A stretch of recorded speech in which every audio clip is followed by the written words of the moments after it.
Yes, here we are, everyone. It's Cannabis News. I'm your host, Joe Klare. It's April 19th, 2019. It's officially April 19th as we record this, but we're only a few hours away in my time zone from 420. Many of you will be watching this on 420, so happy 420 to everyone in the cannabis community around the world. The highest of all high holidays is upon us, and that's awesome. It's awesome every year. The show, of course, is presented by the Marijuana Times. Check us out at marijuanatimes.org. Today, we're talking about a new legalization poll. Also, 8 ways to celebrate 420 if you're in a state where marijuana is not quite legal. And the business is gearing up for 420 as well. Talk more about the mainstreaming of cannabis. All of that coming up. But first, of course, Cannabis News is brought to you by Natureside, nature-side.com. And their organic, all-natural pesticides. Grow safe and poison-free. Don't use harmful chemicals on what you're growing. Don't use banned pesticides. Be regulatory compliant in the state that you are growing in. All these things can be accomplished with Natureside, nature-side.com. They're awesome. They're a sponsor of the show, a proud sponsor of the show since day one. Nature-side.com. Go and check them out. This first story by yours truly at marijuanatimes.org. New poll shows popularity of marijuana legalization. This new poll from Hill Harris X, 84% of respondents approve of some form of marijuana legalization. About half of those approving of medical marijuana only. Only 16% said they support some form of criminalization.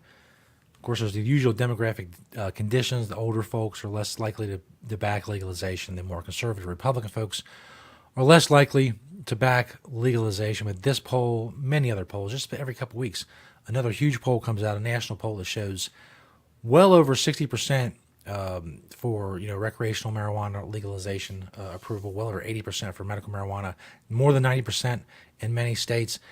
It's as we approach 420, as we celebrate 420, we have to admit that we've moved public opinion a long way in a relatively short amount of time. Obviously, the major factor in that has been the internet. So thank you, internet, on this 420. I'd be remiss if we did not thank you for your contribution to swaying public opinion when it comes to cannabis legalization. This next story from Leafly.com.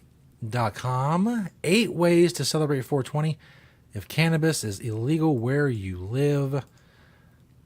There are plenty of fun ways to celebrate 420 while battling prohibition. Whether you're in the mood to travel or you feel like throwing a 420 themed party for your friends, living in a prohibition state doesn't have to ruin your fun. Here's how to celebrate no matter where you live. Of course, you can see this full list at Leafly, and the story is linked in the description of this video, as are all stories that I talk about. One of the ways you can enjoy 420 is in an illegal state is to travel and book a stay at a 420-friendly hotel. Obviously, there's a lot of 420 Airbnb, 420-friendly Airbnb establishments as well. You can also stock up on your favorite CBD products. If you feel like being a little more active when it comes to your 420, you can write a letter to your state representative. You can also, of course, email them, send a message, call, all of those things as well. Well, this is a Saturday. You can, of course, write a letter anytime or contact your representative at any time. You can leave them a voicemail, so on and so forth. You can do that on 420. They mentioned a couple books in here, like the Vegan Stoner Cookbook. You usually have to cook some stoner delicacies. You can also donate to a cannabis charity. They have quite a few here listed. Parents for Pot. Support parents of kids who have been affected by anti-cannabis legalization. Bloom Farms fights food insecurity by donating a meal to someone in need with every purchase. Weed for Good provides free medical cannabis and education to low-income patients. Cheers to Goodness helps families with critically ill kids gain access to the medicine they need. There's others listed there as well. You can also send books to cannabis prisoners. Of course, there are cannabis prisoners as we speak serving time in prison. You can send them books. You can send them any other things that they may need in prison, or they're suffering under persecution from a non-violent marijuana offense. Other ways, there's the Stone. They also mentioned the Stoner Babes coloring book. If you feel like coloring on 420. The urge never really strikes me, but I'm not everyone. Maybe the urge will strike you to do some coloring. I'm sure those of you who live in illegal states, you've found some other ways to celebrate on 420s in the past as well. You're used to the prohibition. So happy 420 to you as well. This last story from Time.com. It's an AP story. Corporate America gears up for Weed Day celebrations on April 20th. Potheads have for decades celebrated their love of marijuana on April 20th. But the once counterculture celebration that was all about getting stoned now is so mainstream, corporate America is starting to embrace it. No, Hallmark doesn't yet have a card to mark 420, but many other businesses inside and outside the multi-billion-dollar cannabis industry are using April 20th or 420 to roll out marketing and social media messaging aimed at connecting with consumers, driving the booming market. On Saturday, Lyft is offering a $4.20 credit on a single ride in Colorado, and in select cities in the U.S. and Canada. Carl's Jr. is using a Denver restaurant to market a hamburger infused with CBD, a non-intoxicating molecule found in cannabis that many believe is beneficial to their health. On 420 last year, Totino's, maker of frozen pizza snacks, tweeted an image of a microwave and an oven with the message, quote, "To be blunt, pizza rolls are better when baked." I think you get it. I think brands that associate themselves with cannabis kind of get that contact high. In other words, they're just considered to be cooler by association, said Kit Yarrow, consumer psychologist at Golden Gate University. As pot becomes more legal, more discussed, and more interesting to people, more widely used, then 420 becomes more mainstream as well. We talked a little bit about this yesterday.